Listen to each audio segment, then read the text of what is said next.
So, ladies and gentlemen, we like starting reasonably on time. So I would like to welcome everyone very warmly, especially our speakers, the chief architect of the European Commission's economic security strategy, Denis Redonnet, who will give a keynote momentarily, as well as Ingvild and Christoph, and together with Bart, who is on his way, the leading voices in the debate on economic security in the European Parliament in the case of Bart, in the world of technology in the case of Christoph from IMEC, and in the world of business now, after the world of politics in the case of Ingvild. So today's event, and I welcome very warmly also our online audience, is about how to make the European economic strategy deliver.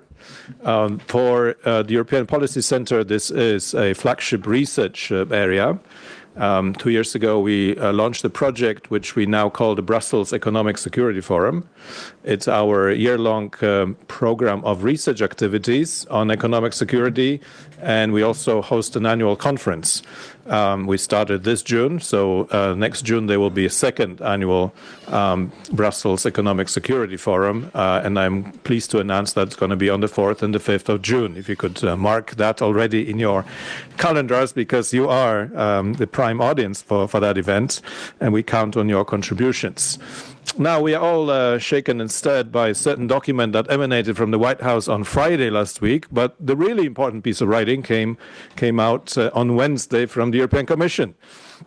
And that's a communication on European economic security. And that document calls for a paradigm shift. So the words are, Bart, please. You could join us here. So that document calls for a paradigm shift in terms of moving from a reactive mode to proactive mode. It also speaks about the need for a whole of government and business approach. So it's extremely ambitious from that point of view. It contains a number of important definitions, which is very useful because economic security means a lot of things to different people. But now through this communication, we know better what the European Commission proposes as the notion of economic security. So that's very useful. There is a lot of emphasis on a sense of anticipation that is needed, given the emergence of new threats. We wish we were only dealing with the threats as they are, but there are new ones lurking behind the corner. There is also a very important notion of competition policy tools being used in conjunction with other tools for the defense of economic and promotion of economic security. And last but not least, there's a lot of emphasis on the security and economy nexus, not least through all issues that have to do with data coming from connected cars and so on. There are also lots of questions which one could have reading the document. The strategy is pretty vulnerability focused, so it spends less time maybe on what needs to be done to grow Europe's potential, especially in areas of strategic advantage, or in areas which the Japanese partners would call those of strategic indispensability. The strategy commits to shielding EU's businesses from extraterritorial measures, but doesn't say much about how it is going to be done. It promises a lot of funding for different aspects of the strategy. So the question becomes where that funding will come from and when.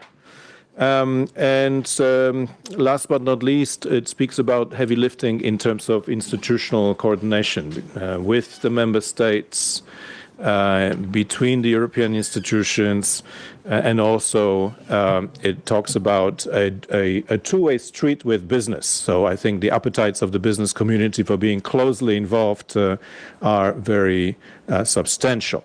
Having said that, I would like to give the floor to the chief architect, the maestro behind the economic security strategy, Denis Redonnet. Denis doesn't need introduction, Deputy Director General at DG Trade and Economic Security, the Chief Enforcement Officer, someone who has seen the world of trade and international economic relations evolve over the years from a different paradigm we were dealing with a few years ago to something that we now need to address with economic security. So Denis, the floor is yours.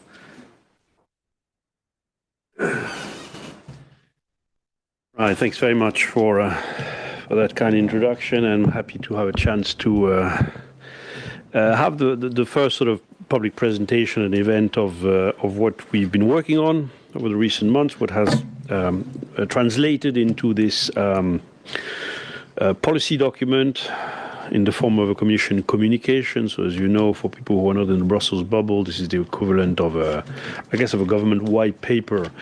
I'm not the architect of it or the maestro. It has many fathers and mothers,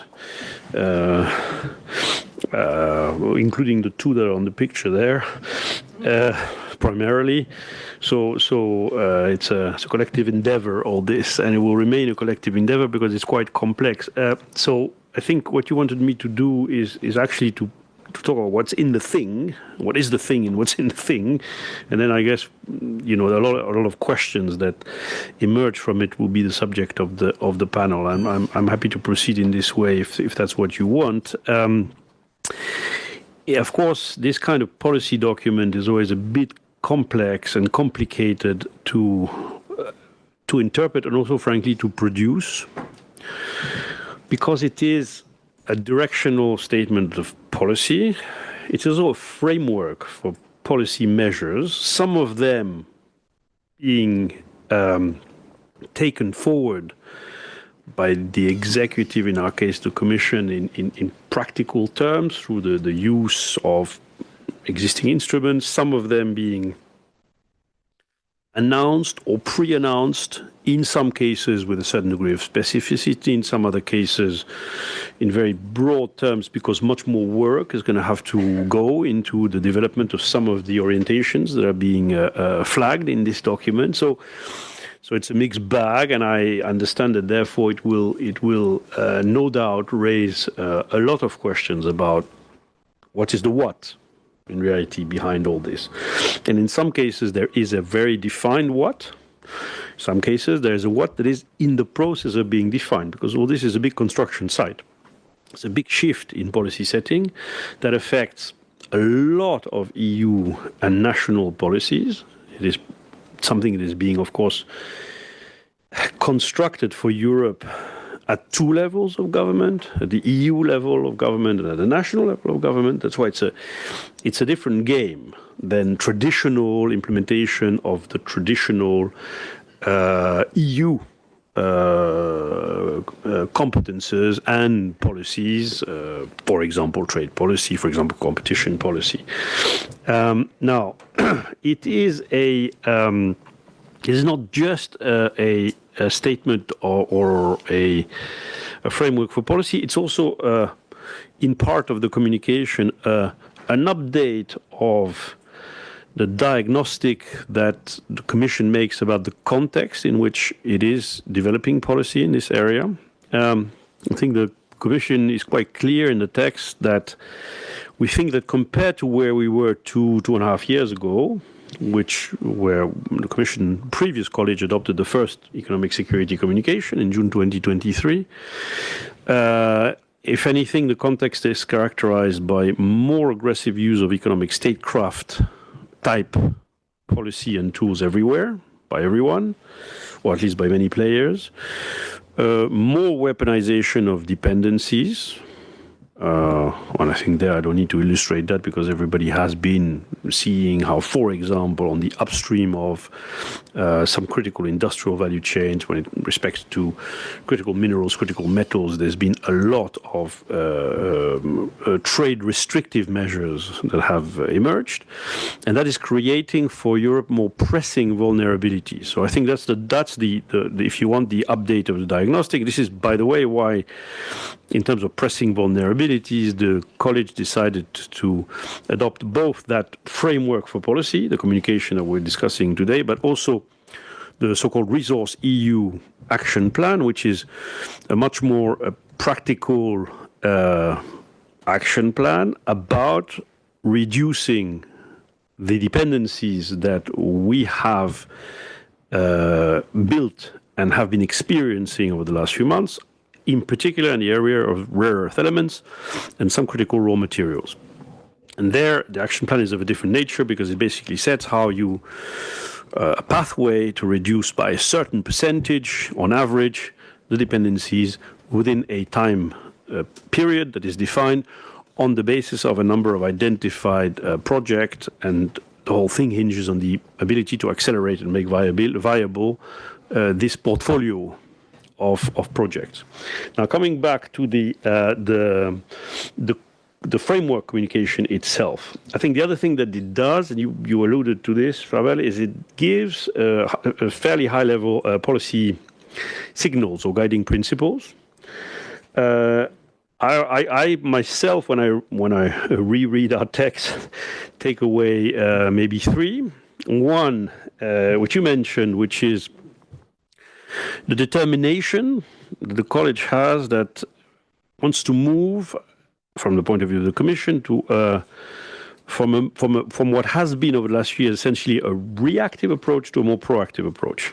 And in doing so, and it's the two are linked, is not just to play defense, but to leverage the strengths that we have also on the EU side, starting with the internal market, but not only the internal market. There are other sources of strength in international economic relations that the EU has, and therefore they should not be shortchanged in the search for greater economic security and resilience. The second is this idea and willingness to try to use a number of tools, especially all kinds of statutes and authorities which relate to microeconomic policies at EU level and in conjunction with member states in a more strategic and coherent manner, in a more joined up manner. So in that sense, it is that is a, if you want, a doctrine, because it's not a doctrine in the sense of a grand strategy view of where we're heading. That's not the ambition of this document. It's certainly not the outcome of this document when you read it, but it's a doctrine about the use of instruments. Because, of course, when you have a toolbox, you have at least three levels. You need to have the tool itself, how it is defined, how it is defined legally, how it is operated, its decision-making process, etc. But then you also need to have a view about the policy that you want to produce out of this tool. And then there is a further level, which is about the question of the political choice to deploy or not certain tools at particular moment. And it's a combination of the three. And if anything, this communication is a bit more focused on that second layer, if you want, which we always felt that was going to be needed over time, because in the current, let's say, to use a pompous word, geoeconomic context, there are more and more unilateral tools for economic statecraft that are appearing. And because they're unilateral, they do require definition about what is the underlying policy rationale for them. And the communication, as you know, actually categorizes, if you've had a chance to read it, I don't know, it categorizes the tools in different blocks. So I'm not going to go into this because that's really the text. The third guiding principle is that there is a clear willingness to build these policy adjustments in cooperation with trusted partners. And I'm sure there can be a healthy debate about what is a trusted partner in this area. Through a number of instruments, economic security dialogues that we want to reinforce and deepen, by trying to define more jointly and plurilaterally economic security standards, and also by injecting in our development of responses, mitigations of the risks, etc., the idea that those measures should try to be designed in a way that minimizes negative externalities precisely on trusted partners. So, in other words, that we do not construct by design an economic security, a set of economic security strategy measures that are going to end up being better than neighbor by design. But that's important because it can be. If you are restricting, by definition, you are potentially getting into zero-sum gain type situations, and you've got to be very careful about what that produces in terms of what is our interest as Europe, which is to remain, of course, connected into the global economy. So these are things which are very high level, and I apologize for talking about motherhood and apple pie in a way, but they actually matter in the way then policy is implemented. Now, the other thing that the communication does, I think you refer to this as well, is that it is redefining the risk areas on which this framework should continue to apply and should be increasingly applied, and where more risk assessment efforts, risk assessment exercises, evaluation assessments are going to take place within these 6 broad risk areas, which are the whole industrial supply chain resilience zone across a whole range of issues, and where the question of dependencies within those supply chains is a potential risk factor and zone. The question of what kind of investment we will be attracting into the internal market, the question of how we support specific industrial bases, notably the defense and space industrial base, but also a number of other critical sectors. The question of, and you mentioned that this was absent, but I think it is there, the question of continuing to ensure sufficient leadership or indispensability, if you want to use the concept that our Japanese government partners use across a number of critical technologies, notably emerging digital technologies. So that is an expansion of actually the June 2023 communication. And then 5 and 6, the preventing access to sensitive information and data that then, because though they are accessed, create economic security risk or even hard security risks, both actually, and then preventing disruptions to EU critical infrastructure, whether it is physical or cyber. So then within these 6 areas, so the idea is to reframe that, indicate that this is the zone of operation of an economic security strategy and set of policies, and that it's within that identification of risks and mitigation of risks needs to take place. It doesn't mean that you need to address the area wholesale. You need to focus within the area your risk assessment framework, and of course, so that develops significantly compared to the areas that were identified and earmarked for risk assessments in June 2023, and where risk assessments have actually been taken forward. Now, of course, they haven't been taken forward publicly, so nothing has ever been published, of course, in terms of the risk assessment that the Commission and Member States worked on together notably in the 4 critical technology sectors of advanced AI, advanced semicon, quantum, and biotech. But they have now basically reached a certain level of maturity. And now the whole question is, how do we build from that kind of software, if you want, to doing that across different areas of risk, but also to do that better than we have been able to do until now. And there are all kinds of reasons why these first-generation risk assessments have been difficult to do within government. I can elaborate perhaps later on this if that's of interest. Now, the text then moves from the question of scope to the question of tools. On the question of tools, I think there may be 2 or 3 things to be said. One is that there are policy proposals and policy orientations when it comes to what we believe is needed going forward to improve the governance and the capabilities in this policy area. And that, if you look at the text, I think is actually 3 separate subheadings of that. One is this whole question of how we enhance coordination between the EU institutions, notably the Commission, and member states' national authorities for the reasons that I've evoked at the beginning. And there are a number of concrete proposals in that communication. There are some structures that operate already. They're going to be, I would say, given some oomph going forward.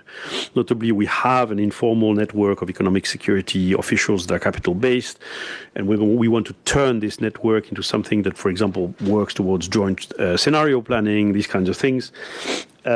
And we also propose or recommend that member states, national governments nominate national economic security advisors at fairly high level, because there is an issue about how we manage to interact EU level, national level on these whole of government issues, which are very complicated in terms of governance to manage. It also talks about the development of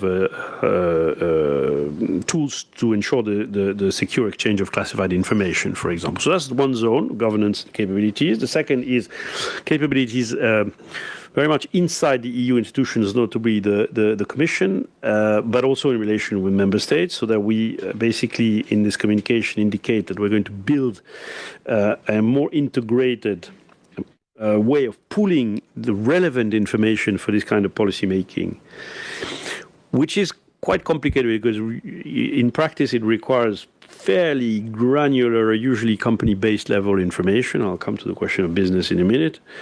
To pool all this in a new economic security information hub, which is going to be doing several things, going to give us the possibility in a much more, let's say, systematic way internally to do market monitoring type work on one hand, and also will play a role in something which you see appearing a lot in the communication, which is the identification, the consolidation of information about high-risk entities, which are identified in various tools and in the application of pieces of legislation, in the funding, through the funding instruments around a number of programs, but pulling all this together in a way which reinforces that mitigation of risk with respect to higher risk entities is something that we believe we need to do in a more aggregated and consolidated manner. And then the communication also says that there are a number of existing tools within the Commission. For example, there's an observatory on critical technologies, which is operated out of DG DEFIS and the JRC, the Joint Research Center, which is for the time being focusing mostly on defense and space, which will extend its remit to the examination of other critical areas, for example. And then the third is this question, or the third governance capability question, is indeed the ability of the public authorities to interact with the private sector, which is implementing effectively the de-risking or increasing or not the resilience of the EU economy by the market-based decisions that it takes. Well, market-based or in reaction to policy or regulation, depending. And there, the elements that have been identified and that will be taken forward, there are a couple of concrete things. I mean, first of all, on this question of our ability as public authorities to do risk assessments depend again on fairly granular, sometimes firm-level sensitive information. The communication says that an existing instrument which is coming in force in March, which is the IMERA, the Internal Market Emergency Resilience Act, which does provide some authorities actually to the Commission to obtain information from the private sector. That will be tested and will be reviewed relatively quickly to see whether in reality the tools are there to operate in this way, to have this kind of trust with the private sector, that the private sector knows that it can bring forward sensitive information to governments in order for governments to do their job when it comes to economic security and resilience, or whether we will need more, perhaps more tools and more statutes.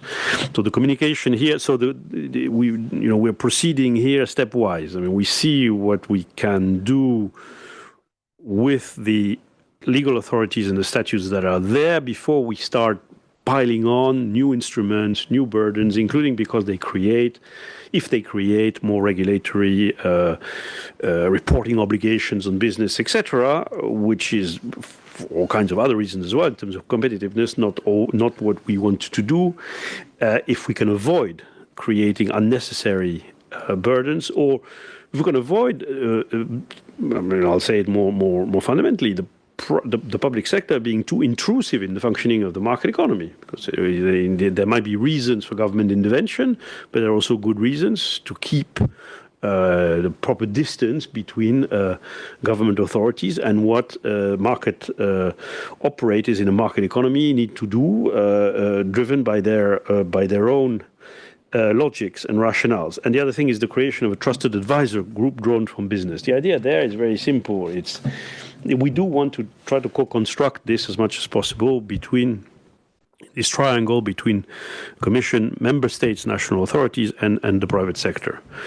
And there is a natural division of labor in all this, in my view, which is very simple, which is that we have a comparative advantage within government normally, even though it's very complicated, in the identification of threats, notably on the geopolitical side. Business tends to have a comparative advantage in tools to de-risk, because basically that is part of also the way any private sector operators needs to operate for its own sake.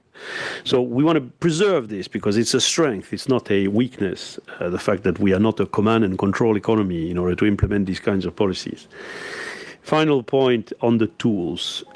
So the communication makes a number of statements of policy on the EU level tools in particular. So the things where we have legal authorities to act at EU level, about how to adapt the deployment of some of these instruments, legal instruments, again in the, let's say, macroeconomic policy area, and in some cases where we need to potentially fill gaps, and there are a few things that are directly identified there.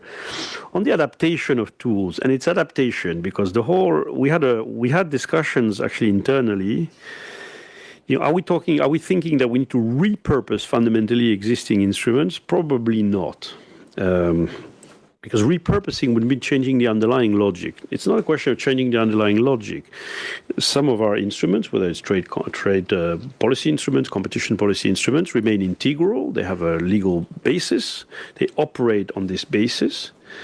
But they do operate and produce effects beyond the re-establishment of the level playing field. So they do, in some cases, contribute actively, de facto, to resilience. So it's a question of taking into account these dimensions in the way in which these existing policy instruments are implemented. And that relates to three blocks. First, the funding instruments, the EU level funding instruments. So there's going to be more work done on how effectively to prevent high-risk entities from benefiting from EU funds above and beyond what has already been starting to be taken forward, either under the current MFF or the next MFF. It relates to also to the sharpening of security-related, but hard security-related trade and investment instruments. I'm thinking about strategic trade controls, strategic investment controls, FDI screening for security and public order. So first of all, these are being, in some cases, reviewed and modernized. It's the case for the FDI screening regulation, where we hope to have an agreement between the co-legislators very soon, perhaps tomorrow. Thursday. And in some cases where we're doing the evaluation of existing tools, such as the dual-use export control regulation, we want to bring the risks that we see here into the evaluation to see how the tools can actually adapt naturally to these risks or not. And third, it concerns, as I said, trade and competition tools, and there I think it applies to trade defense instruments, but also to some competition tools in particular. I'm thinking about the foreign subsidies regulation. The communication says something very simple and very general. It says that on trade defense instrument, we will consider economic security implications in the investigation process and possibly where relevant in the design of measures. So it means that the instrument is applied under the current basic regulation.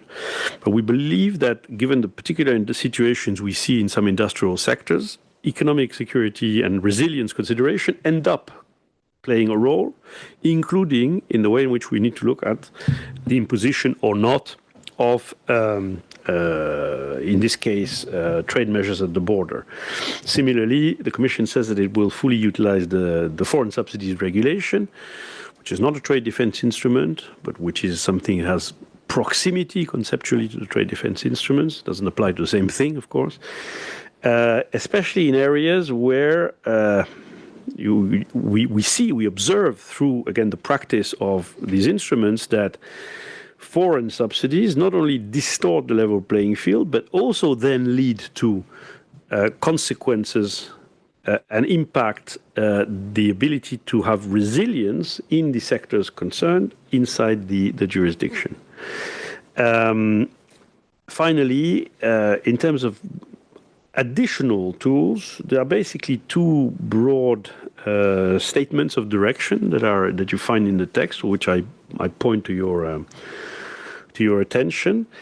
The first one is that the Commission says in this document that we're going to continue to, I think it says, explore the modalities to encourage companies to source from two different suppliers. So, and you see that in the form of words that is used, that this is not a policy proposal, this is a policy orientation, because there is much more definitions to come. How do you do that in an intelligent way?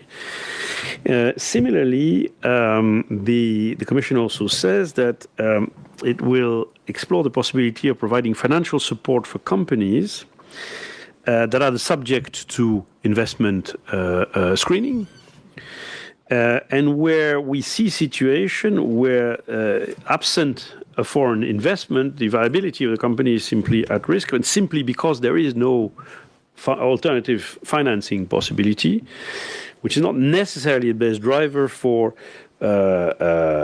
ownership changes, infusion of equity capital, etc., in companies. Again, we're talking about companies in clearly defined critical sectors. Some of the things are being also indicated, notably a decision to review the blocking statute regulation, which is an instrument that plays in this zone, but is viewed as, for the time being, as insufficiently effective and operational. This is something that actually had been on the radar for some time. It will now be taken forward. And this is where it's much more sketchy, and it's less visible in the overall balance of the text. Obviously, a lot of the remedies to vulnerabilities, or the remedy in terms of building resilience, will also come from sectoral initiatives at sectoral level.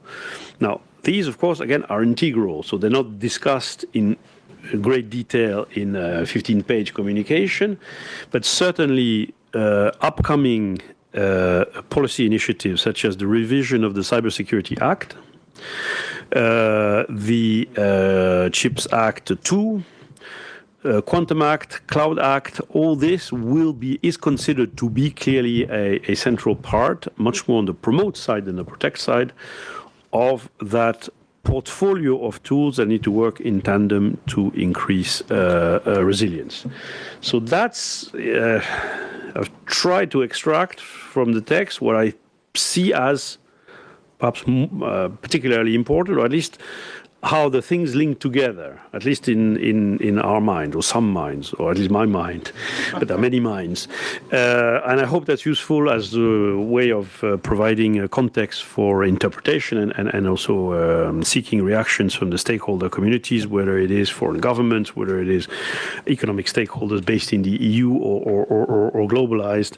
I mean, this is what we need to do as public authority, of course, is now be let's say, receptive to what we're going to hear, so that all these things which are iterative and will continue to deploy themselves are done in the best possible manner. Thanks.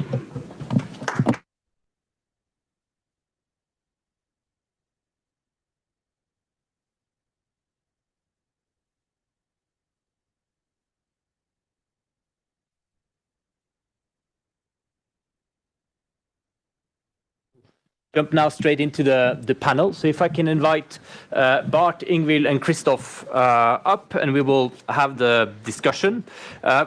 Pavel started presenting the panelists, so I will not be long about that. But starting at the far right here, we have Christoph Luik, who's the head of global government relations of IMEC. So for those who don't know it, IMEC is the world's leading microelectronics R&D hub, and it's good to know that we have that in Europe, and it's not far from Brussels. It's here in Belgium. Then we have Ingvild, who is currently manager of government relations and public affairs of Equinor. Equinor, which is one of the main gas suppliers of Europe, so also important certainly. And Ingvild is a former state secretary in the Prime Minister's office in Norway, so also brings in the third country perspective here somehow.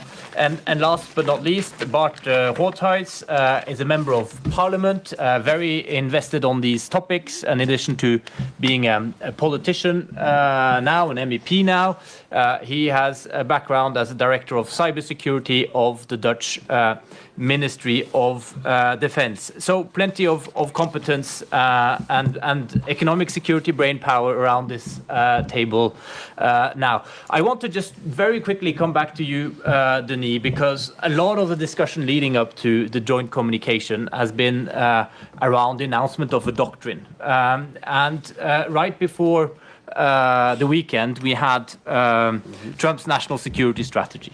And as the think tank colleague said and wrote, he said, this is strategy. One reads it and one knows what the US wants. One may not agree. And I think certainly there are plenty of things not only not to disagree with, but also to worry and act upon from a European perspective. But it's a clear statement of American interest and clear lines of action. Now, you described this joint communication as a directional statement also, and about going from reactive to proactive, and essentially about being about the political choice about using our tools. And of course, we come out of a very, and we still are, obviously, and I think we have ahead of us a very troubled period where I think a lot of actors will say, well, we haven't been able to use our tools. The anti-coercion instrument in the context of Trump's trade war, for instance, but other instances of coercion that European businesses and countries see every day. So this is a clear statement of intent to use tools, and you sketched out what these tools are in many respects, and we do have quite an interesting toolbox as the EU. Do you feel that the member states are in line with you, with the Commission, in terms of using tools that so far have not been, there hasn't been the willingness to use? Okay, well, this is a broad question. I mean, it's true that this communication is very different from the US national security doctrine. For good reasons, yes. We would want it to be. You are. I will leave you the responsibility for your editorial comments on the national security doctrine of the U.S. I'm not going to make any myself, but it's a very different type of animal that we're talking about. We're at a different stage on a different issue. As I said, this is not a political statement of grand strategy about how we see geoeconomics. That is found, I think, in elsewhere. The president has spoken about these issues at a political level, for example. It's a policy based communication, which is indeed much more about the what to use, how to use, when to use, under specific or in particular contexts or scenarios or areas. It does not indeed tackle the question of the political choice and the question of political unity. But do you think it's in Europe? So you set out a menu that is ambitious, that is complete. The only way that you can have, in my view, in this area, the only way in which the EU continues to maintain unity of purpose and unity of action is if there is convergence about our understanding of what are the risks to economic security and resilience. This is why it's a risk-based framework, because having a risk-based framework to this issue actually has two benefits, if you think about it. One first benefit is that it gets people to converge on the same understanding of risks. Once you have that, it's much easier to say, well, we need to react in a certain way. Let's look at the instruments that we have. But if you don't agree on what is it the problem you're trying to solve in the first place, it's much more difficult. And there is a limit to how much even EU level instruments can somehow institutionally force that kind of convergence. So we have experience in trade policy because of the nature of the decision making. You can actually push through measures at EU level that not all member states support. There have been cases, important ones recently, where that has been the case. It's well known. But there's a limit to that. In these areas, which go much deeper than just a kind of level playing field, traditional type questions, you need that convergence. And the risk framework helps you to produce that convergence. The second advantage, I think, of having a risk-based framework is that it enables you to avoid mission creep. So you don't mission creep your policies or your instruments because you are targeting them on something concrete, real, identified. And that's the best way of avoiding, of course, that this shift between an efficiency logic and a resilience and security logic ends up being pulling us towards being too closed. Or too protectionist, which is, of course, when you're talking about de-risking, the risk. Okay. It's the risk of de-risking. Excellent. Moving. So this is about, if you want to use these tools, it is fundamentally about having a common situation awareness or risk awareness, and having that amongst 27 member states. I want to move on directly to you, Bart. I mean, I think we see all that we are in a dramatic environment. Denis has used certain words to describe it, talking about weaponization. There is a lot of talk about coercion in different fields. So our understanding of the world is changing. What do you think this means now for the shift of policy setting for Europe? Has economic security become the central paradigm? Is this the understanding that you would see from your home country, from Parliament? Is there an understanding that these are tools now we need to have a common capacity to use in order to meet these the different risk scenarios or the situations we're facing? How do you read the international environment? So thanks, and thanks for inviting me. But I read the international environment a bit different, I guess. And I come from practice. I look at practice. What is happening in how we are being coerced. We're being dually coerced, as we know, by both the Chinese and the Americans, but they do it in a very different manner. But let's be very honest. The Americans, they are coercing us because of the lack of our military skills, military capabilities to defend ourselves. That's the main reason the Americans are coercing us. It started with J.D. Vance saying, if you regulate AI, DSA, DMA, we will pull out of NATO even before he was vice president. If you look at the trade deal that Ursula von der Leyen and Šefčovič made in Scotland, we didn't really push back on any, like you said, the ACI had never been invoked. The question is, of course, why not? Well, we have a huge dependency on the US when it comes to our basic security. One can say exactly the same on ASML export controls.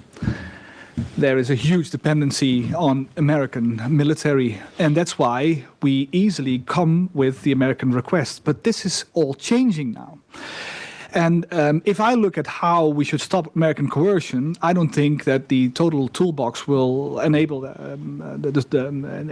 any significant countermeasure to American coercion. The only thing that will help us is to become military independent. Anyone speaking about tech sovereignty, speaking about coercion in trade, coercion, I don't take people, you have to understand what the basic problem is.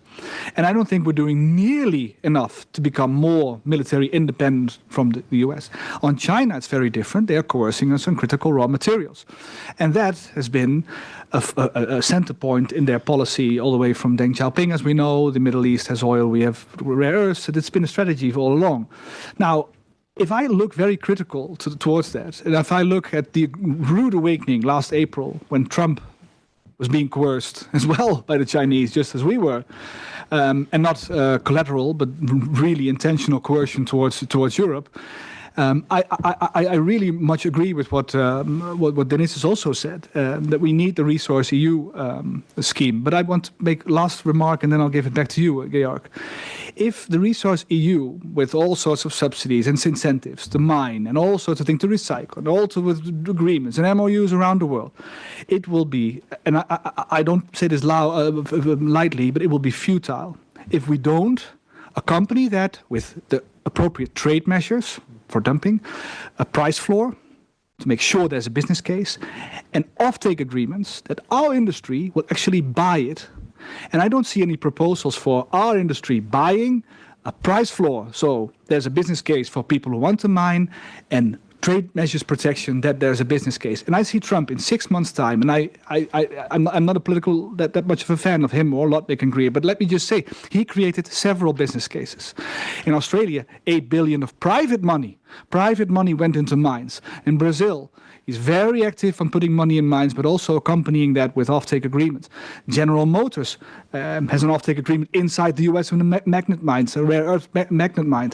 General Motors buys that shit together with the DoD. In Southwest France, we have a rare earth recycling and refinery on magnets and a critical magnet mine. You know who buys it? American firms. Solfinity. So why have we not put forward a framework that is saying, okay, offtake agreements, price floor, trade measures, this is how we build business cases. This is something we can learn from the IRA, we can learn from Trump in the past months, and we can learn from the Japanese since 2010. So I don't want to be a spoiler, because I really much agree with all the things that have been said, and I will support the framework. But if you ask me, success is more important than anything else. And I want to be successful in this realm. I think we need to be successful in this realm, but I think that's a healthy dose of skepticism, and we'll get back to this issue whether actually one can put together at the European level an industrial policy to do something about our critical minerals squeeze. But if I take what you're saying on defense, also not on China side, but on the US side, essentially what you're saying is that we are in no capacity to say no to Mr. Trump. Ursula von der Leyen said so. On key issues such as enforcement of our digital rules, defense of our democracy, the choices we want to make with respect to environmental rules, the Green Deal, and so on and so forth, as long as we don't have our own military capacities to stand on our own 2 feet. And that's, I mean, Readiness 2030, so if we follow the Commission, we're going to have that in 2030, I'm not sure. But you're saying we will have no capacity to stand up to Mr. Trump and his coercion, his pressure, before that? No, I can say we can do a lot, but I see that many senior politicians inside the European Union, but also in the capital, The Hague, where I come from, I see people going with the American pressure because of the dependencies when it comes to our main basic security, and I understand it. I'm a politician as well, so I would do the same. But the question is, do we feel the urgency? Do we feel the problem sharing that everyone also really starts acting? And then we start making fights with the Brits. They don't cooperate with the European Defence Fund. Come on, guys. The Brits, the Turks, the Norwegians, the Iceland, they all need to be on board. Come on. A European Security Council, where is it? It's outside the European Union. It's also our Norwegian colleagues, right? Also the Brits. I'm Dutch. I'm transatlantic oriented. So I look at the world a bit different than from the Brussels bubble. And this, with a different sense of urgency. You talk about Security Council, Economic Security Council. We can talk about the governance afterwards. But I want to move on to you, Ingvild. So, as I mentioned, you work for one of Europe's certainly biggest gas company, so the energy sector. And I think this sector, in a sense, is one that was maybe stress tested before some of the others in the context of Russia's invasion of Ukraine and the ensuing consequences on energy markets, but also stress scenarios and risks, and also direct threats and incidents linked to infrastructure. And Denis spoke a lot about this being a story of having a common risk awareness. Do you feel, from your position of the energy sector, of critical infrastructure, that this sector, one of the sectors that was first exposed, where really alarms went up first, that one has learned the lessons on the right track, and we are regaining a form of economic security in this field, and we have this collective can-do? It's a good question, Georg. And I think you're right that the energy sector was among the first to be faced with many of the kinds of thinking that Denis has set out here. And certainly our infrastructure, our cybersecurity, there has been a great deal of focus on our being able to deal with a much more diverse set of threats than previously. And we are faced with a number of important tasks that we are being given by our national policymakers and by European policymakers. Secure a very stable supply, decarbonizing energy, affordability, and strengthening our security across a broad range of threats. And I think one of the things I appreciate about this economic security package is that the Commission is very clear that this is going to impose increased costs on member states and on companies. I think that's true. I think it's good that it is said. But I think it's also incumbent then on companies to say that that will impact the level of investment that we can bring to bear on all of these other challenges. So I just think in the spirit of honesty and transparency, I think that just needs to be said. But also based on my experiences as a policymaker, I think there is not only room for, but I think it's necessary to be honest about the restraints and the restrictions that the current geopolitical climate imposes on us. And I think that's important, as you are as well, Bart. So that's a matter of trade-off. Yeah. And you say you're a gas company.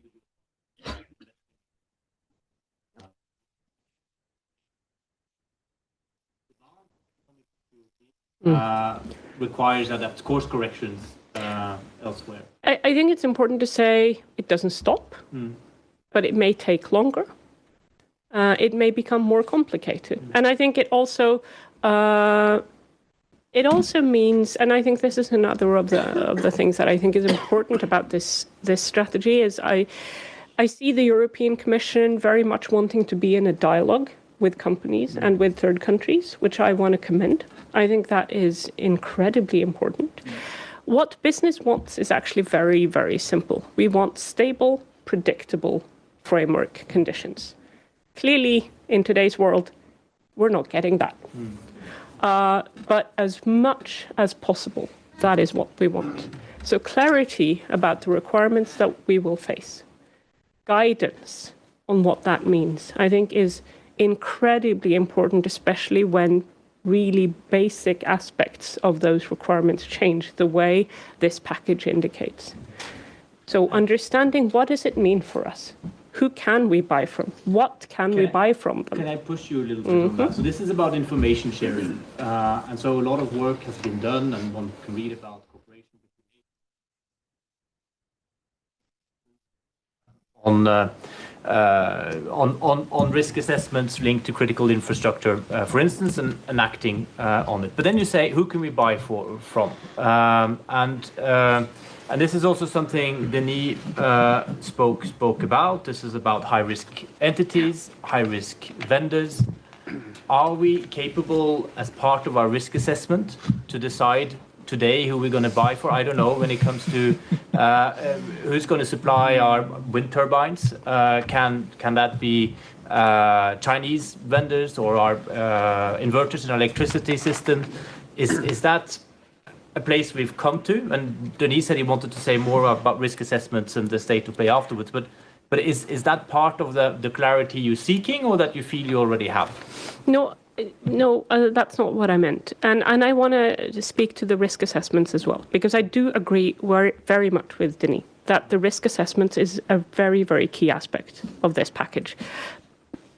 Whether it completely avoids mission creep, I am wondering, because these kinds of measures are a bit of a Pandora's box.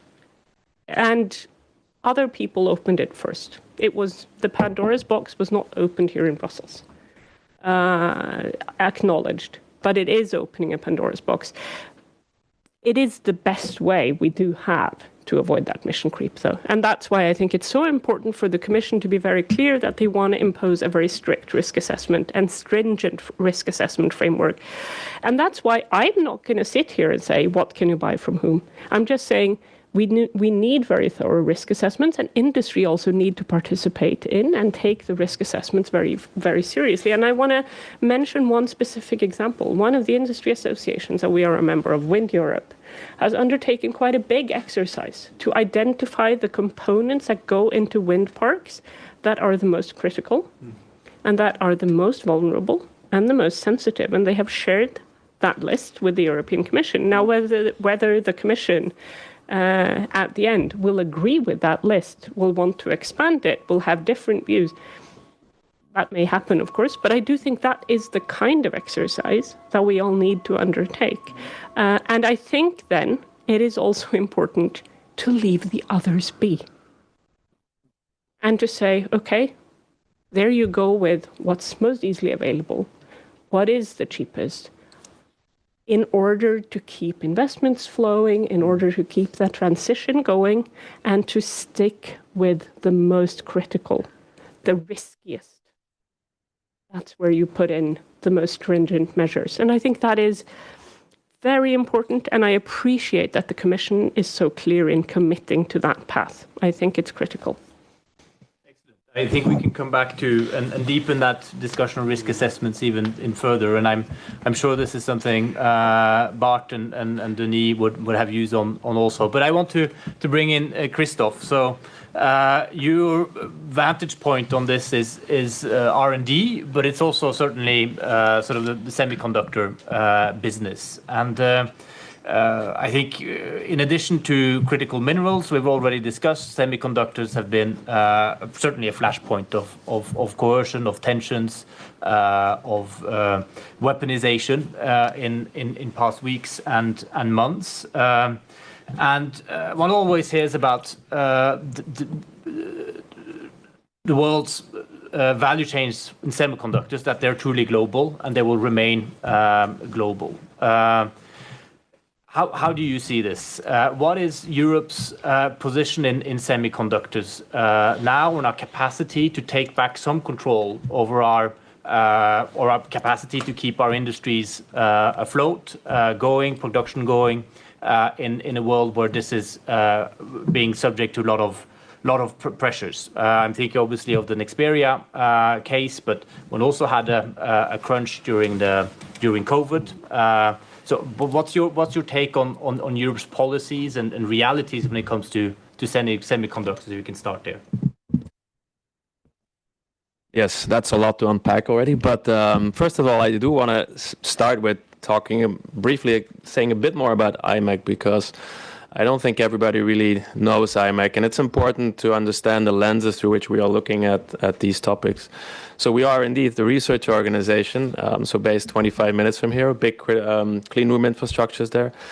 And so we're well known for the semiconductor research that we do. So we push the roadmap when we make the chips smaller and faster. So what you have in your phones, that probably was research at IMEC 5 to 7 years ago. But it's not just semiconductors, it's all the layers on top of that, right? So when you look at AI, when you look at, of course, also quantum, when you look at biotech, we are looking into all of that. Now, an important other element is we don't do that by ourselves, right? So the way that we do that is we bring, indeed, the global value chain to Belgium, to Europe, to do that research pre-competitively together. So you have a lot of these people competing from different parts of the world, coming to Leuven, doing that research. So that already shows a bit that this discussion clearly hits home to us in a very direct way, right? Because the pressures that are building geoeconomically, geopolitically, that also pressures our business model. So I just wanted to give that as an opening point. Now then to the discussion. And I think your question also about where is Europe when it comes to semiconductors, I think I always try to be optimistic. We're actually pretty strong when it comes to certain aspects of the semiconductor value chain. Clearly, I'm very objectively on the R&D side, we're very strong. Right? All these global players coming to Europe, not only at IMEC, to be fair, we have other research and technology organizations in Europe that are very strong in this area. So that's definitely one big pillar of the capabilities we have. We, of course, have ASML, which is also a big partner at IMEC. We have ASM, another Dutch company. We have a lot of materials suppliers. So let's start from that point. We have strengths. And this is a bit of the point that I wanted to make on the economic security strategy. It's not a strategy, of course, and I'm sure that's not the intent, but it's not a strategy for a strategy, right? Or a doctrine or whatever it is.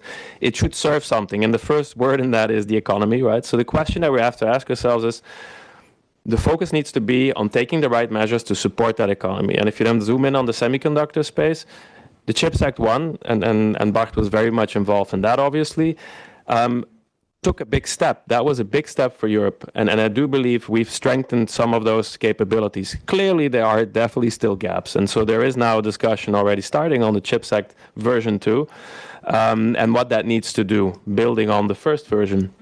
I think that should be our first focus.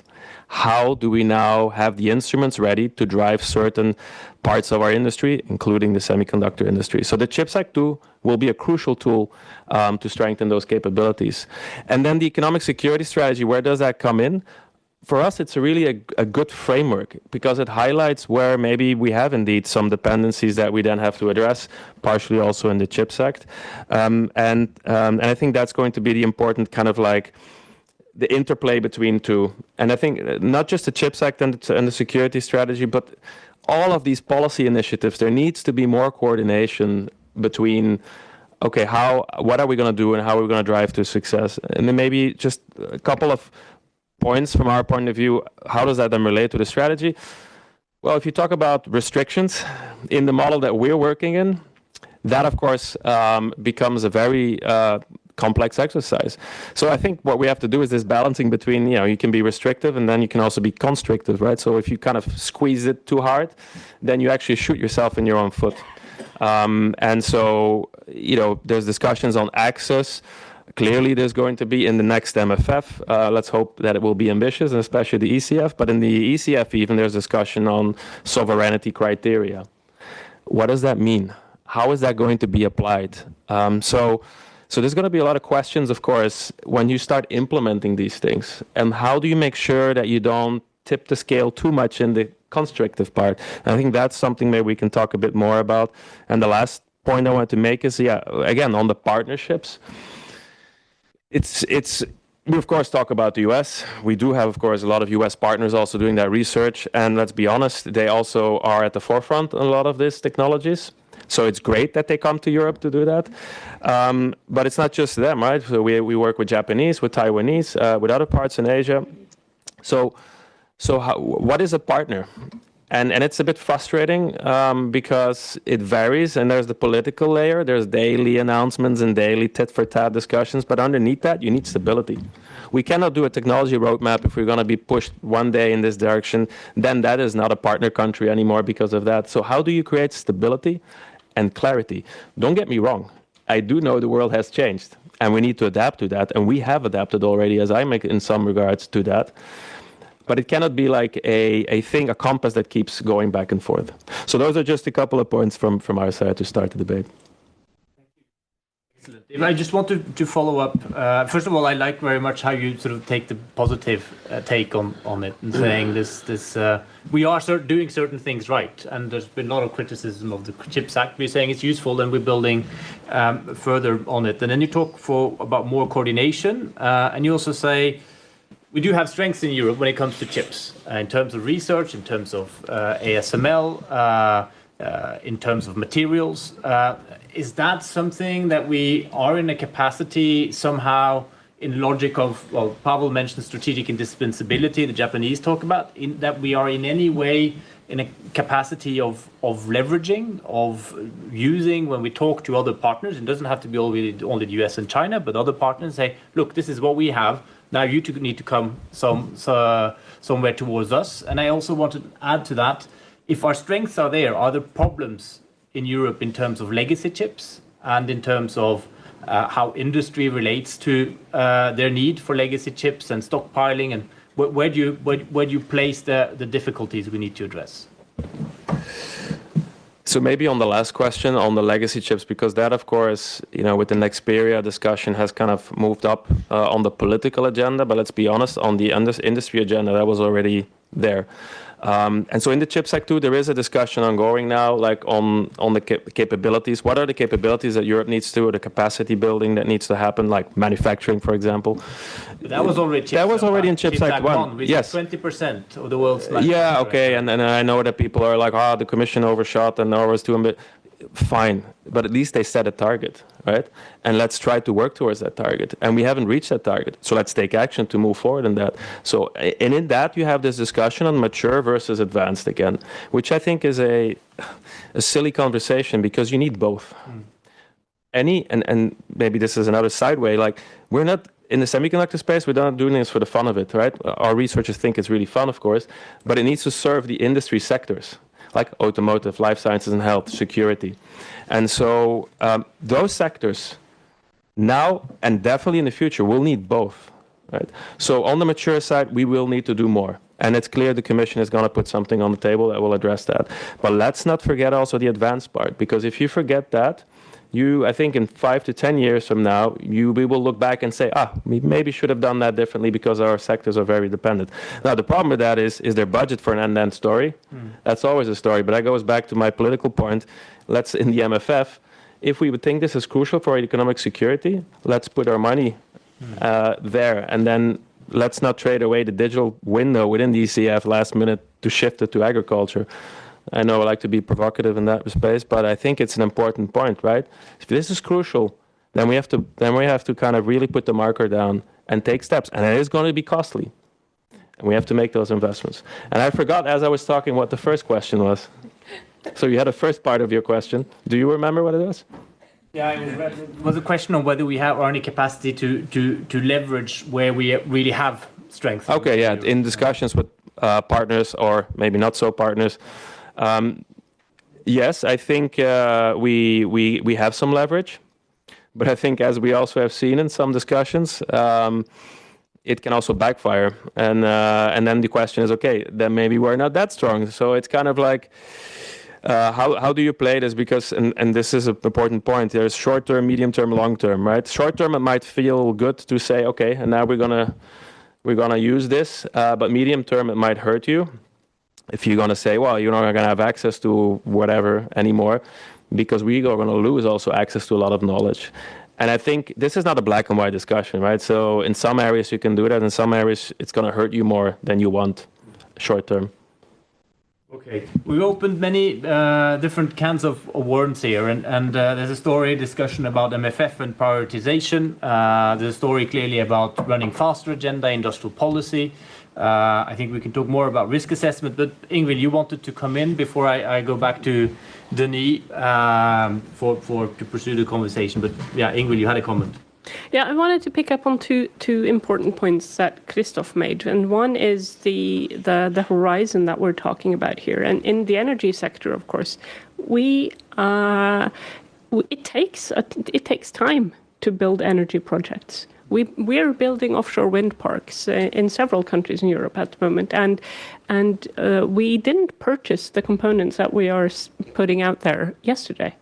So having long-term planning is important, and that's one of the reasons why. And I want to echo what Christoph said about partners here. I appreciate the language in the economic security package on partnerships and committing to working with partners. Of course, we are a non-EU headquartered company, but we are very integrated in the European market. We sell almost everything we produce here in Europe, and mostly to the EU. We purchase a significant amount of the technology that we use in our energy projects, actually all over the world, here in Europe. We want to continue to do that, and that's why it's so important for us that this package doesn't become an excuse to think EU 27. That you stick with the internal market, that you stick with and enable us to continue building on our long-term partnerships, our well-established value chains. And so I appreciate that thinking, and I think it's important. We saw that the Inflation Reduction Act encouraged friendshoring, and that policy is dead as a dodo now.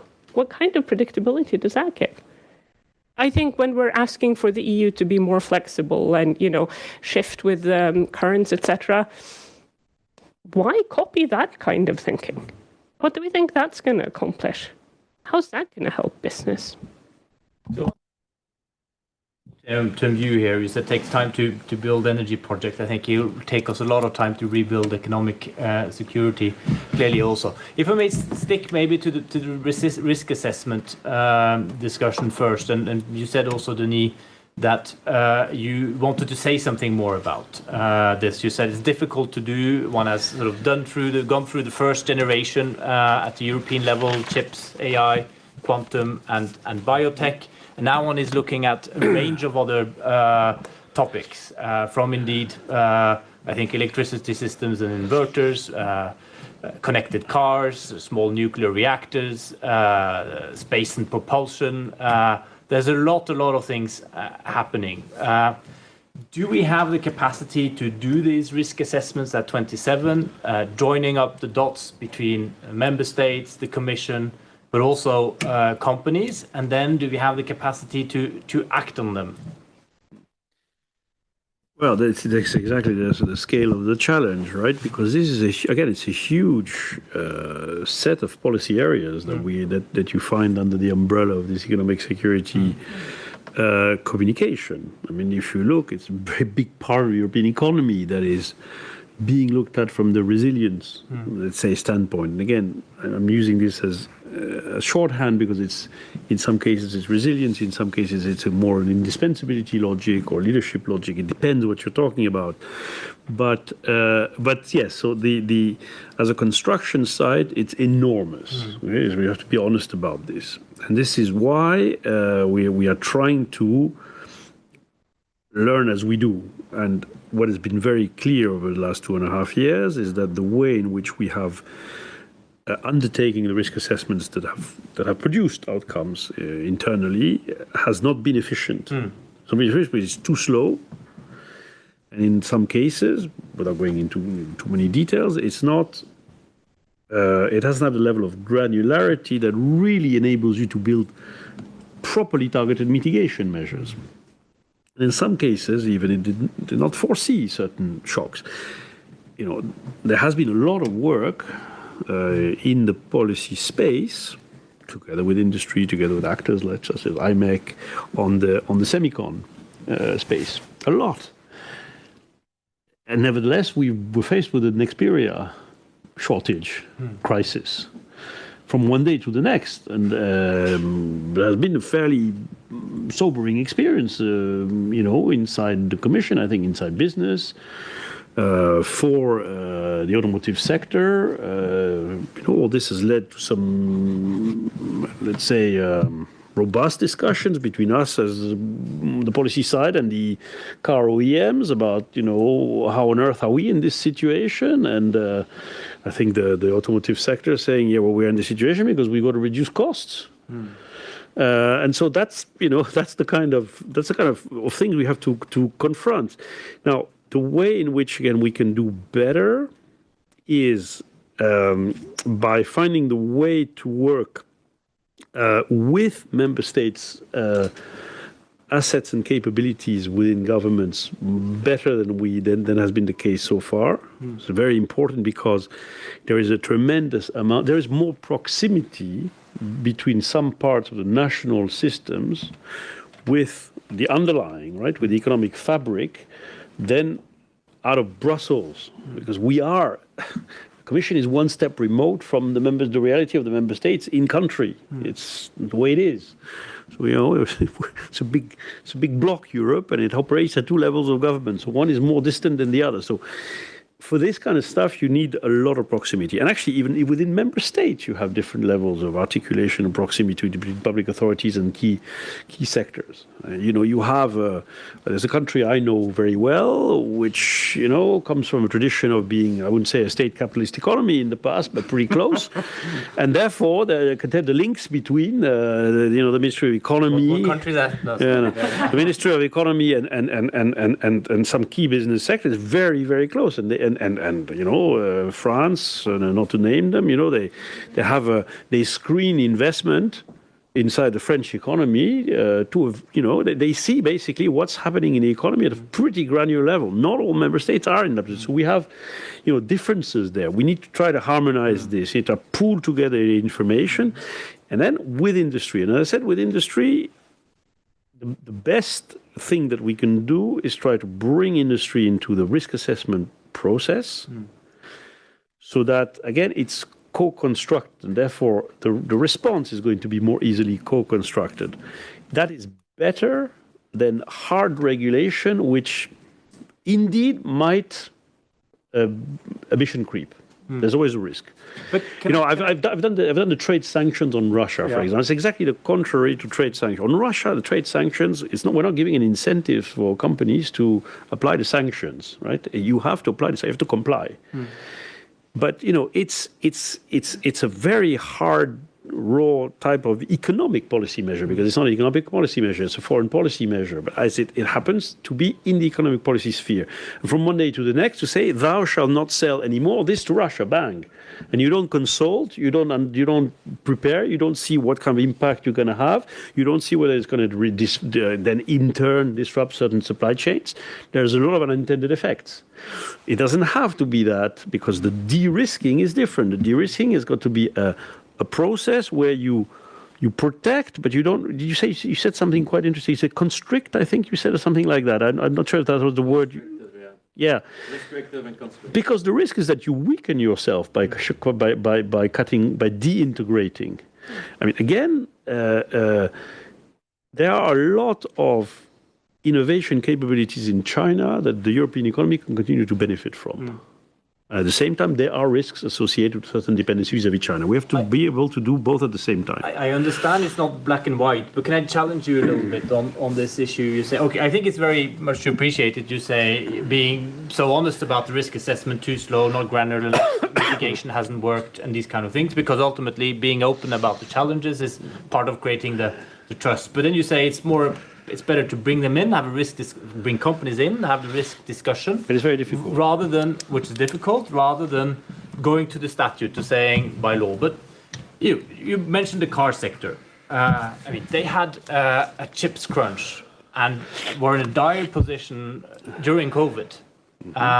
And clearly don't seem to have learned from that, in the sense that they're in the situation again with Nexperia. And then you say, we should consider as the Commission whether one can have a rule or an obligation to source from two different suppliers. Should it be that difficult to do? And then take another example, 5G.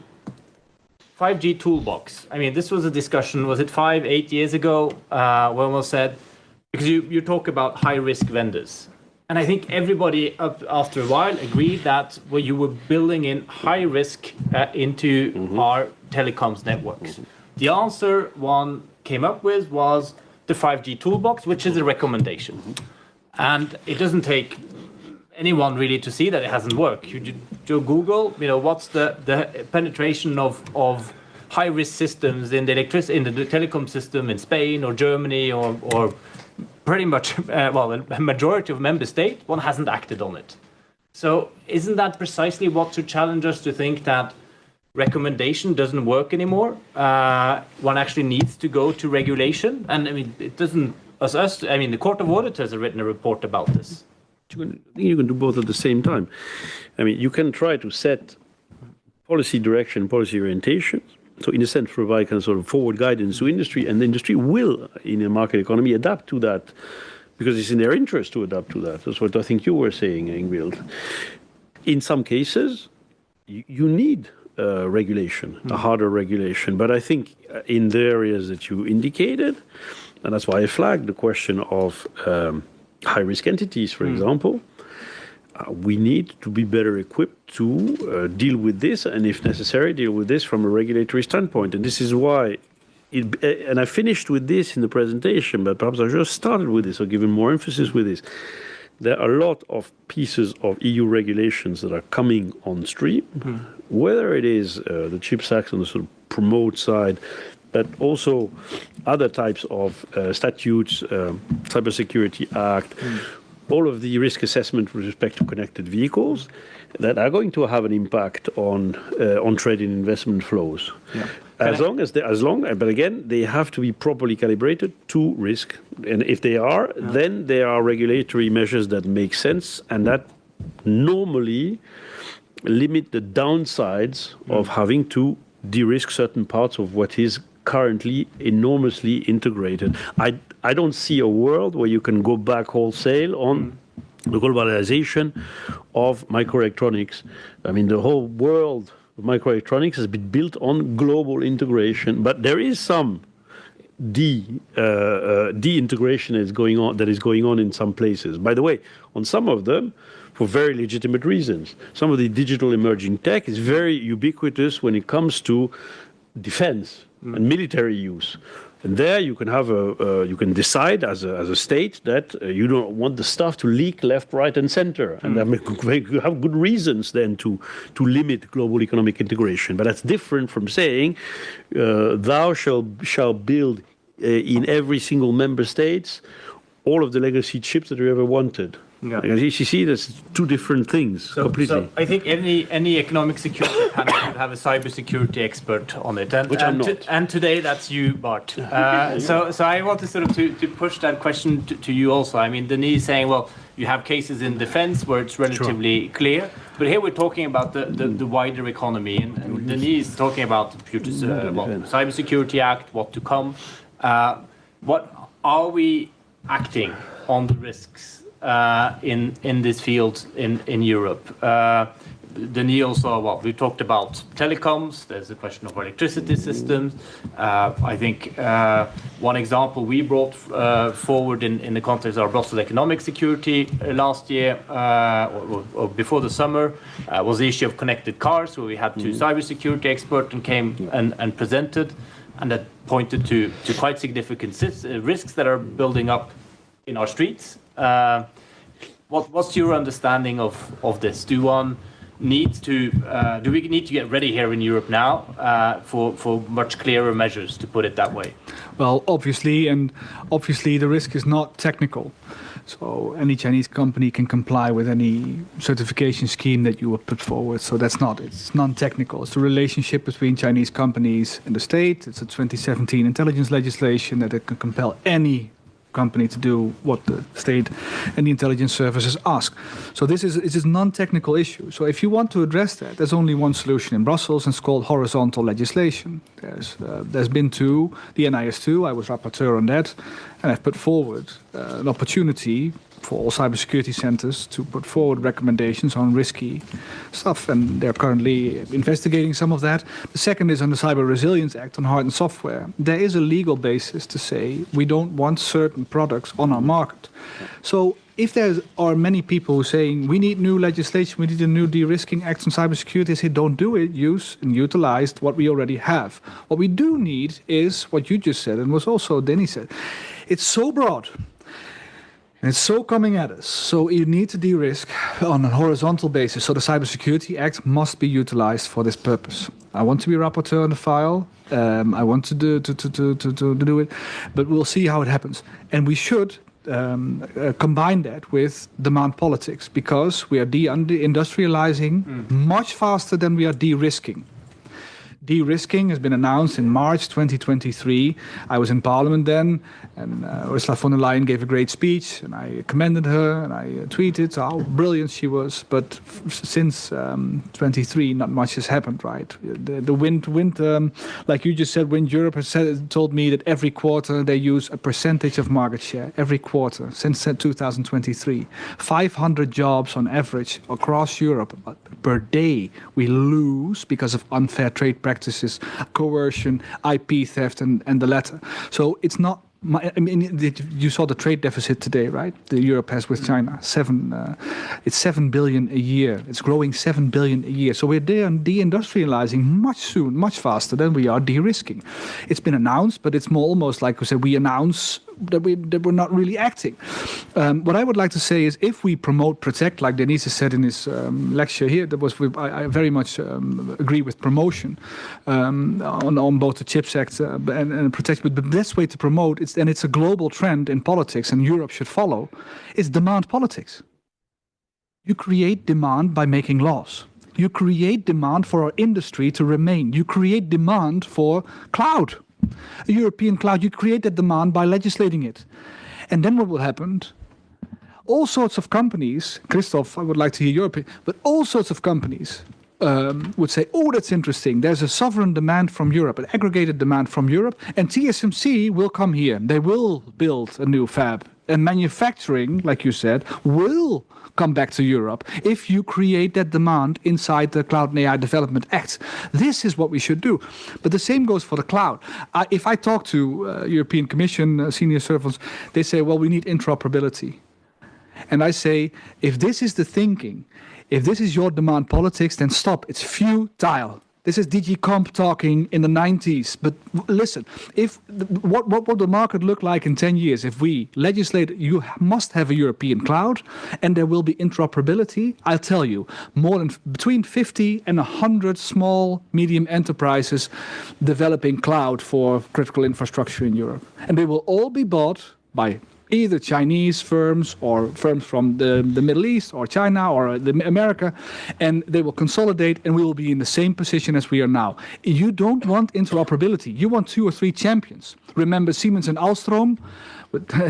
You don't want to copy that mistake in cloud. You need 2 or 3 large operators in Europe who need to do it. And they can go to and sell it inside the world to the world. And you know to whom? They can sell it to Canada. They can sell it to Greenland. They can sell it to Mexico, they can sell it to Panama, and you know what I'm talking about. So the market is growing for European tech as well. So I would say we have a huge opportunity to build and rebuild our industry if we legislate correctly. Do the protect and do the promote at the same time by either creating a horizontal legislation, combining that with demand politics. It's the global trend, and we should come forward with that too. Great, it's fantastic to hear from a Dutchman speaking of this is not the point, not the point of view of my government or.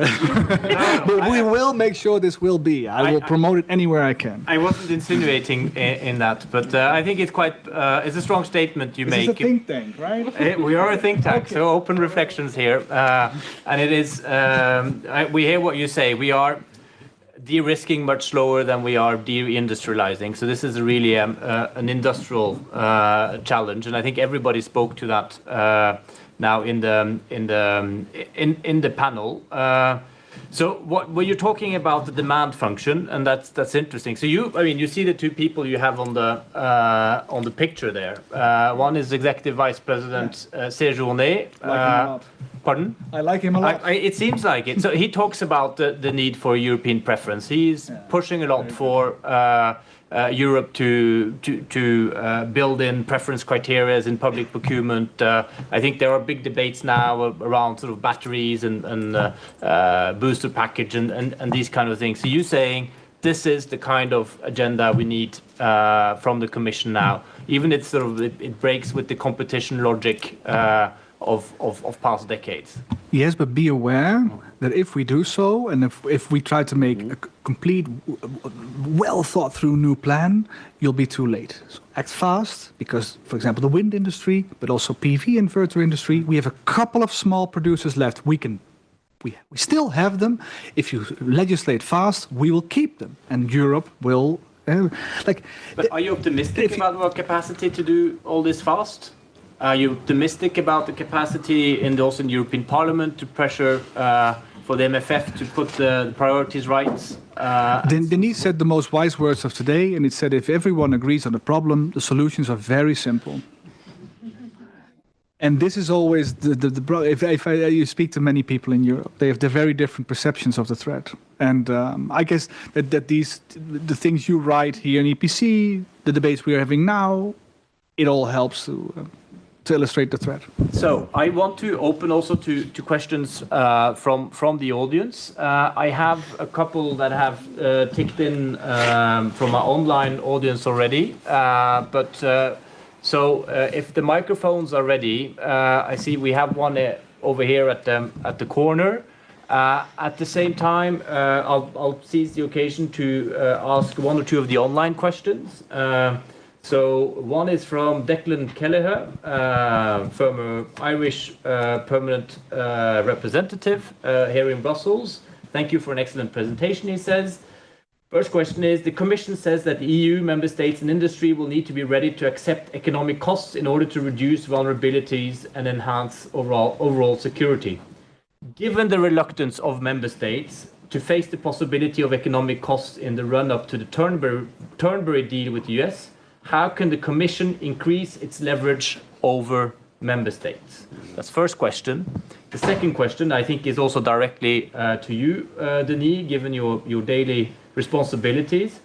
How can overcapacity be made a justiciable legal principle? If that's how you pronounce it. An enforceable, I guess, legal principle.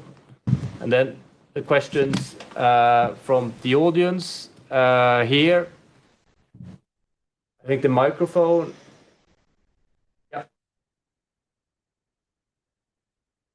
Well, at the corner was the first one, please. I think so. Yes, thank you. I'm Dennis Kretler from Dow Chemical, a US-based chemical company with a significant manufacturing footprint in Europe currently. I say currently because we are in the chemical industry overall under very significant competitiveness pressure. And so my question is mostly for Denis Redonnet, which is about the fact that you mentioned in your presentation under the heading, I think, trade defense, you mentioned the foreign subsidies regulation. And so at least that's how I noted it down. So the question I have is, since we are in the chemical industry now facing an issue which we historically haven't been used to, which is we are resorting to a lot of anti-dumping requests. I think we are actually clogging up your pipeline quite significantly as a chemical industry at the moment. And that's a problem. It's a problem for you. It's a problem for us because it's taking too long. And so we're seeing in our sector very much the deindustrialization that also Bart was mentioning for other sectors. And so my question really is, when you mention the foreign subsidies regulation in the new strategy, how should we look at this compared to the normal anti-dumping processes? Is this an alternative? Or how do we position this in our own minds versus the normal traditional anti-dumping processes? Thank you. And we'll take the question from lady in the middle, please. Thank you. I'm Chloe Joubert. I work for DGA Group, so I'm a consultant, but a lot of chemical companies. So I definitely second that question. I'm also very interested in that answer. So with the economic doctrine, but also with the resource EU plan that came out at the same time, we're seeing a lot of the words of rare earths, critical minerals, but battery value chains. And there's this thing where chemicals and specialty chemicals are very upstream.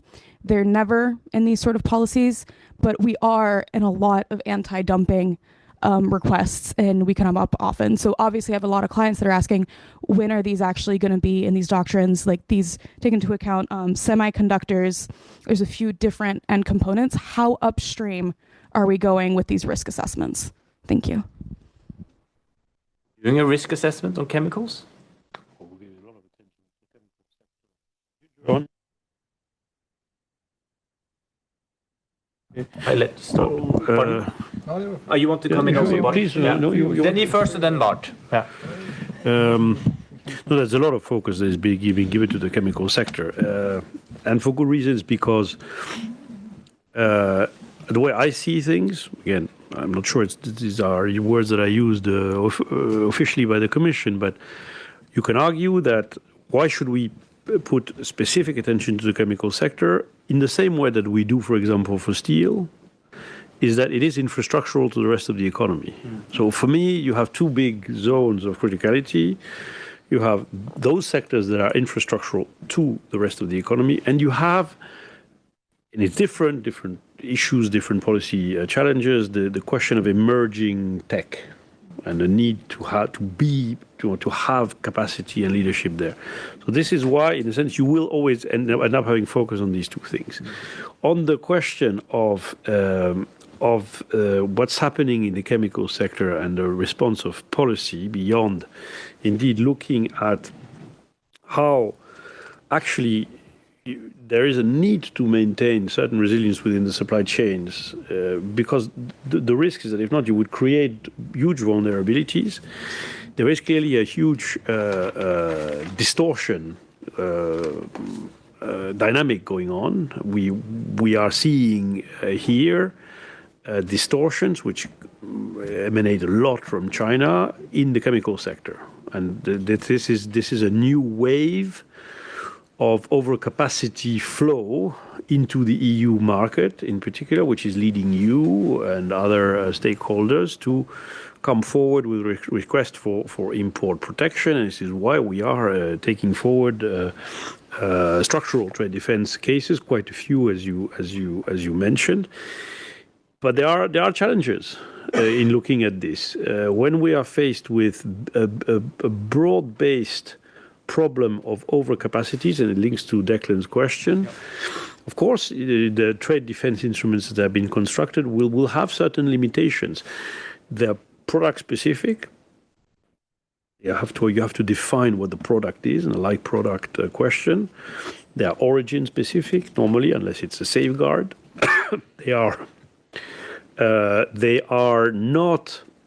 They cannot be deployed on the basis of threats of imports. They can be deployed on the basis of threats of injury, but not threats of imports.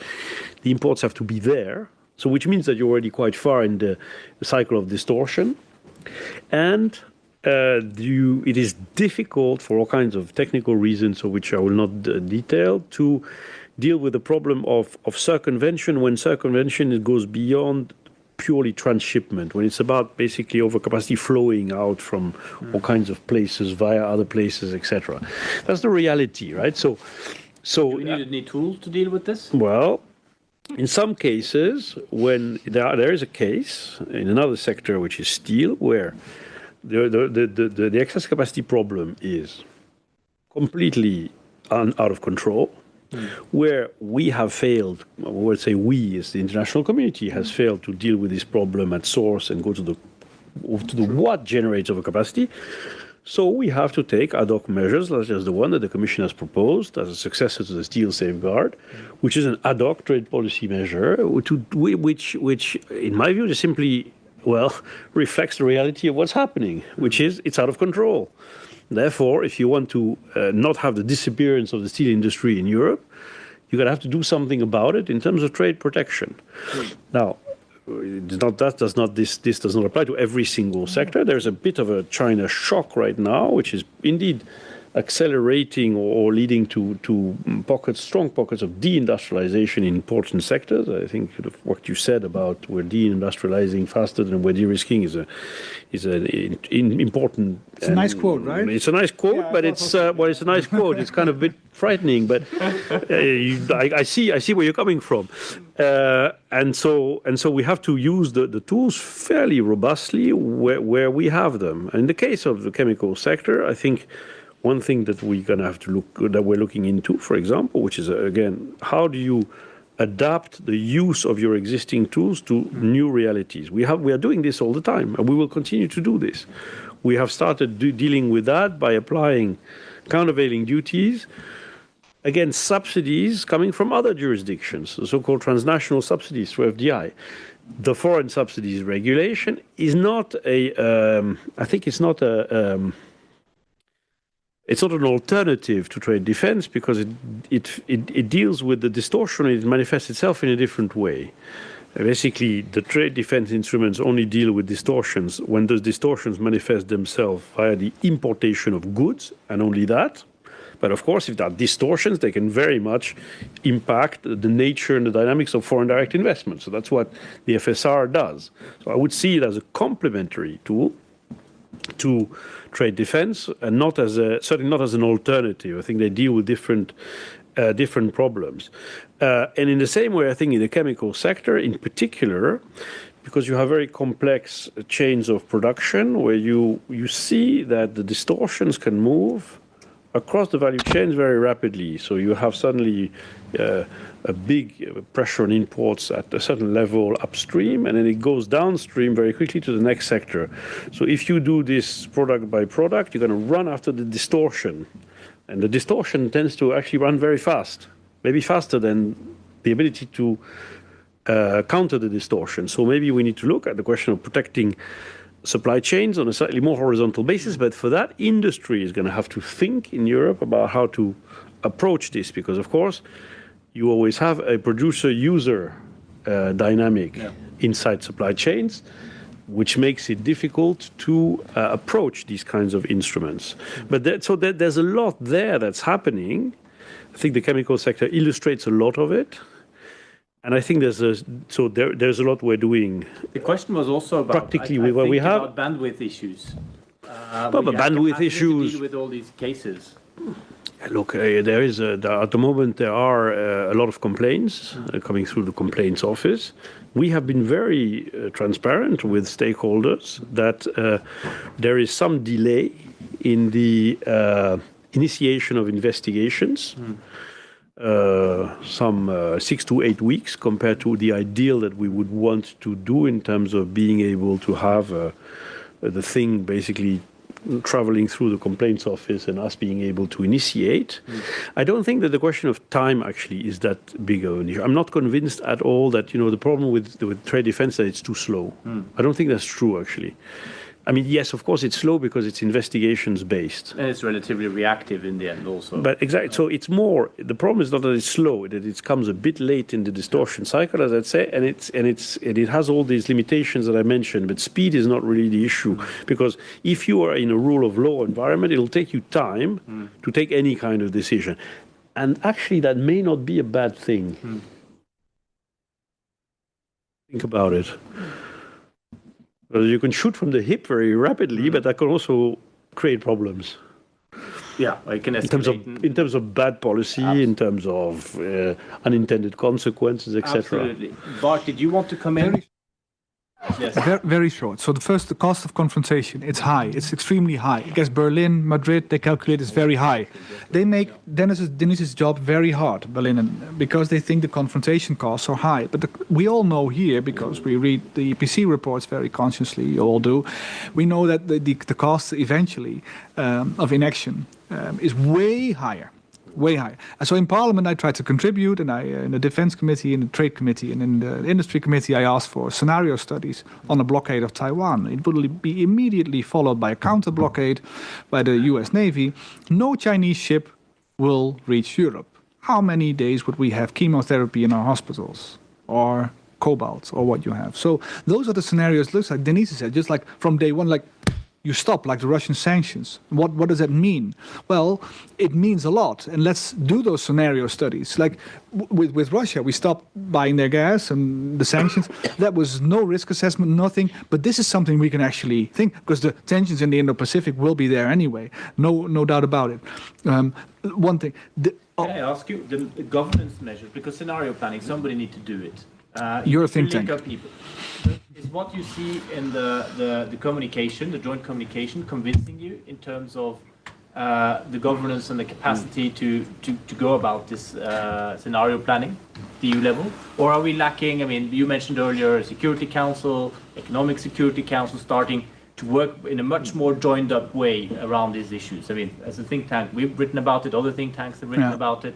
Are we just institutionally too slow, incapable actually of rewiring to work properly on these issues? This is also Declan's question.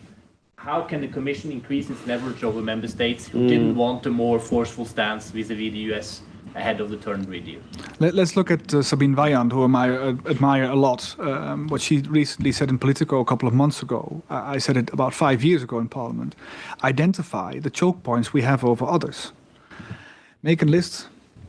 Make sure that you use it, and that we have some small company somewhere in Germany or in the Czech Republic making some kind of metallurgical composite which you need to fabric an entire airplane somewhere.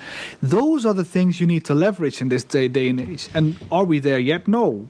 It's way too slow. So I don't think that we're doing it fast enough. And for bringing the member states on board, listen, just one other idea. I'm from cybersecurity. The IP theft in the wind sector, in the chemical sector, in any sector, the IP theft has been monstrously. Chinese have been stealing monstrously. And it's been costing us market share all along. And we've done almost nothing to communicate those costs. And I would like to say, with DG Trade, we should come up with a new instrument, Yes, a new act and a new instrument. And what that new instrument said, if you steal IP in Europe, we will identify it, and we will immediately raise a sectoral tariff for China. So if you steal it, we do not know which Chinese company will benefit all up front, but we will raise that bar so our research and development can foster inside of our own perimeters. That's something that we should do. And then for all the stuff that they've surpassed us and they've become more fast and more innovative than we are, because I've also read Draghi, I guess that we have to mirror what the Chinese have done to us many years and say, we want you to become, to leverage our internal market. If you want to do business here, IP transfer, please.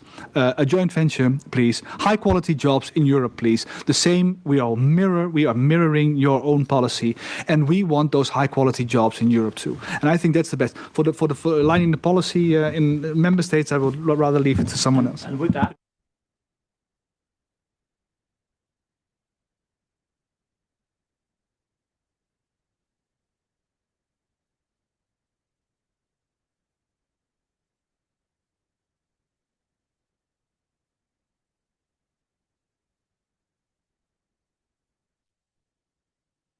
Pardon me, but you're a think tank on your own, proposing new ideas. So that's good. But yeah, Ingvild and Christoph, if you want to come in with your some final remarks, and then I'll let Denis wrap up on the question about how to work with member states in all this. Yeah.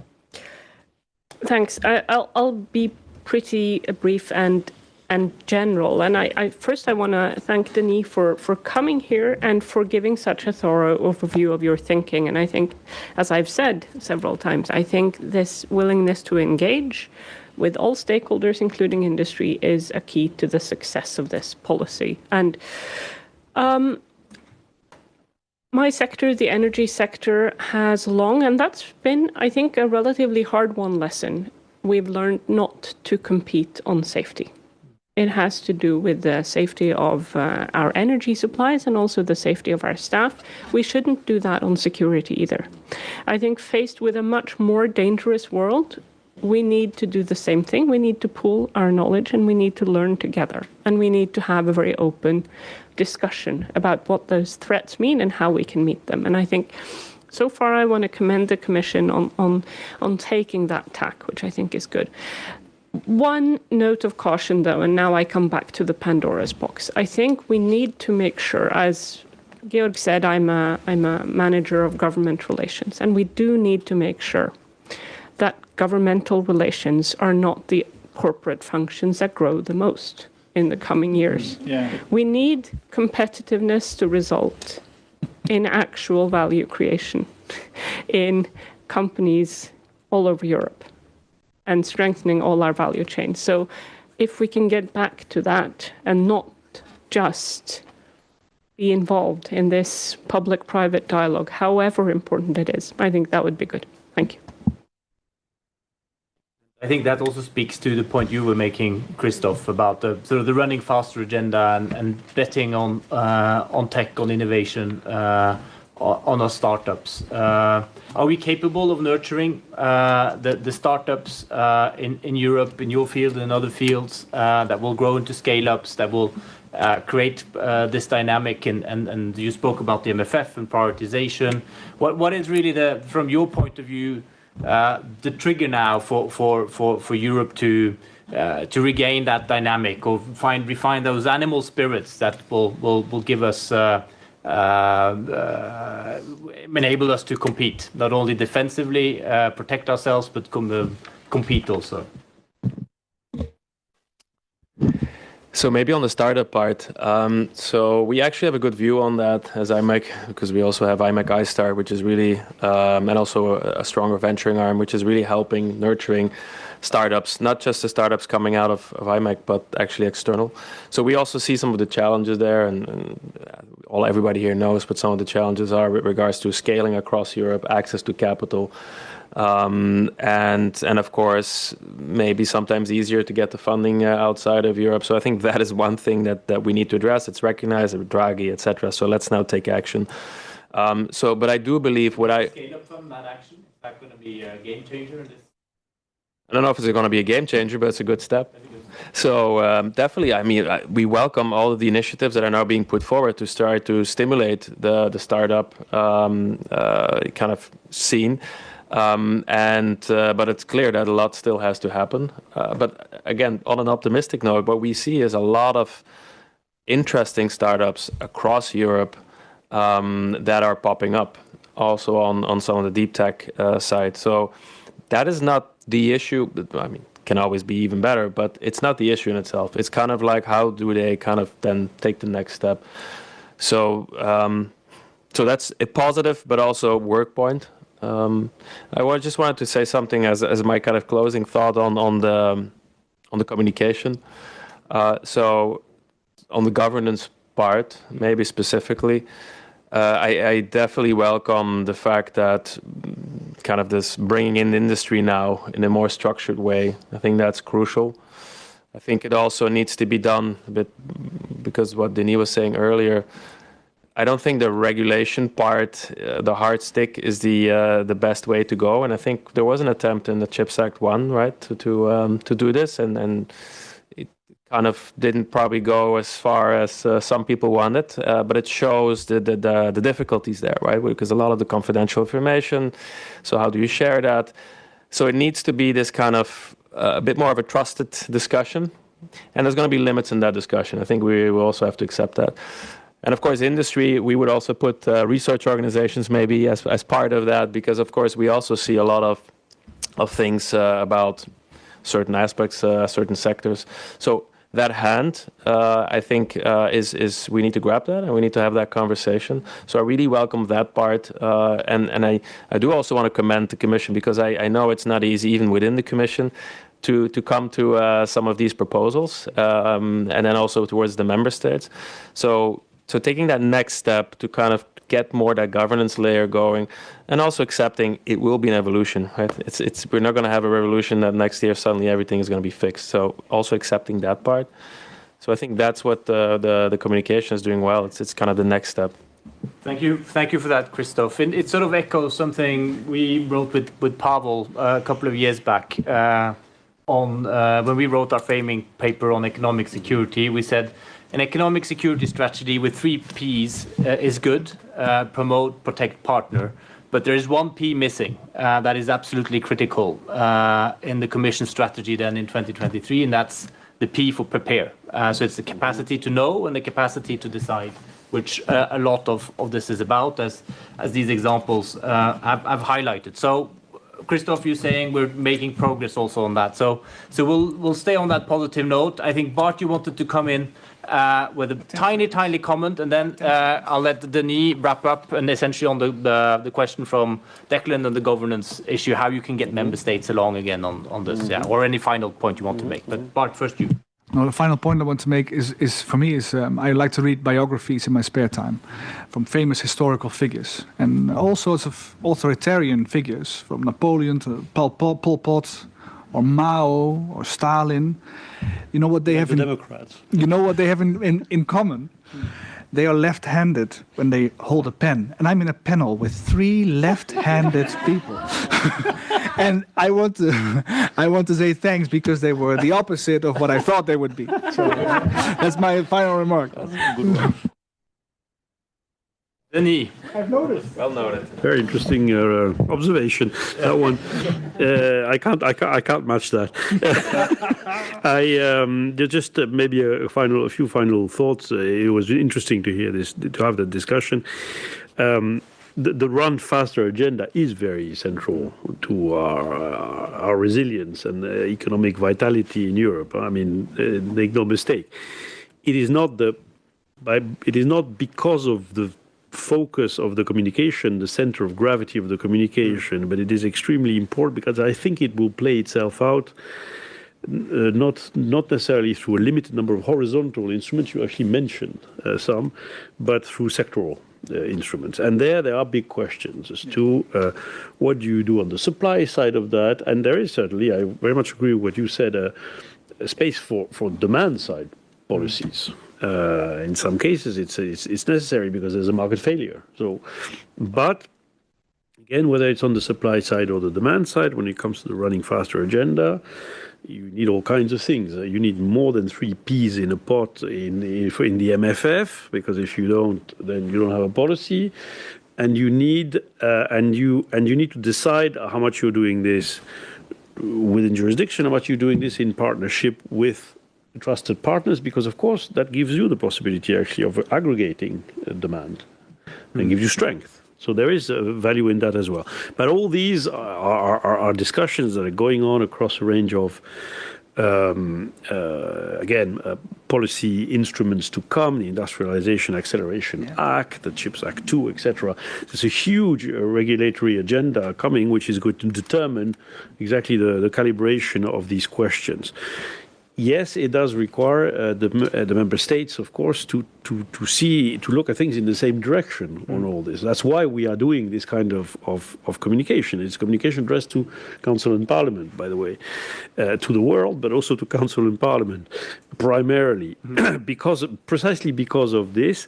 But there, I have to say, just from practice, having been around for a bit now, I'm encouraged because the understanding of risk is evolving very quickly, actually, when you think about it. I mean, if you compare to where we were 10 years ago, completely different types of discussions that we have with member states, chancelleries, etc.